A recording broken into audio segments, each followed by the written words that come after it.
Dawn Staley offers hopeful update on Chloe Kitts as star forward recovers from ACL injury.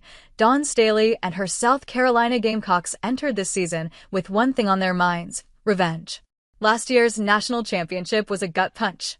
A 23-point blowout at the hands of UConn was the first championship defeat of Staley's coaching career. All off-season, the vibe around Columbia was to get back to the final. But just as the team was gearing up to right that wrong, a curveball came their way.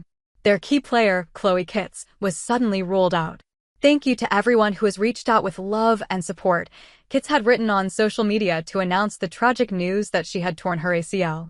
"While this isn't how I hoped my senior season would go, I'm trusting God's timing and purpose. I'll continue to lead, support, and push my team from the sidelines. We have big things ahead." But if you listen to what Dawn Staley had to say about the forward recently, there's still reason to stay hopeful. In an interview on Carolina Calls, the head coach dropped a positive update on Chloe Kitts. Now, just to be clear, we're not saying Chloe Kitts is about to make a surprise return this season. But Staley's update does give us something to hold on to. Kitts might be healthy just in time for the WNBA season, or even the start of another year in college if she decides to stay. That alone is huge news. The seasoned college star is already projected to be a first-round pick in the 2026 WNBA draft. Before South Carolina tipped off its season against Grand Canyon, there was a special moment on the court. Every returning Gamecock player, along with Coach Dawn Staley and GCU head coach Winston Gandy, received championship rings to honor last year's incredible run. But the real surprise? Chloe Kitts. Just a week earlier, Kitts had been spotted on crutches during a South Carolina practice game. So when she walked out without them to accept her ring, it was a sign of progress. And that is what Coach Staley highlights in her interview as well. Chloe Kitts has been nothing short of a pillar for South Carolina. A starter in each of the last 2 seasons, she played a massive role in the Gamecocks' 2024 national championship run. Just last year, she started all 38 games, averaging 10.2 points, 7.7 rebounds, and 1.9 assists, and capped it off by being named MVP of the SEC tournament. This season was supposed to be her last dance in Columbia. Now with the injury, her next step is a mystery. Will she return for one more run?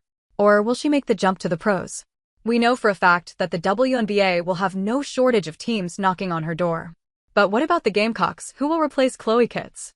"It's not like we're going to ask someone to be Chloe because that's impossible," Staley said at the SEC Media Day. "But we're unafraid to go into the season without Chloe. We're not going to skip a beat. Our players know that anytime we sustain any kind of injury, we believe in the system that we put together. We believe in the players we've assembled." With Chloe Kitts injured and Ashlyn Watkins unavailable, the Gamecocks opened the season with just 11 players, a much smaller roster than we're used to seeing from a Dawn Staley team. And in that very first game, we got a real glimpse of what the future might look like without Kitts in the lineup. Staley wasted no time adjusting. Midway through the first game, Staley shifted to a 4-guard lineup, Nadina Okote holding down the paint, surrounded by Raven Johnson, Tanaya Latson, Tessa Johnson, and Agat Maker. With Kitts and Watkins out, the frontcourt depth just isn't there. So, this guard-heavy look might be the Gamecocks' new identity. But will that be enough to take down heavyweights come the big dance? Up next, the number 2 Gamecocks will remain in Columbia to face Bowling Green Falcons in Colonial Life Arena on November 7th at 7 p.m.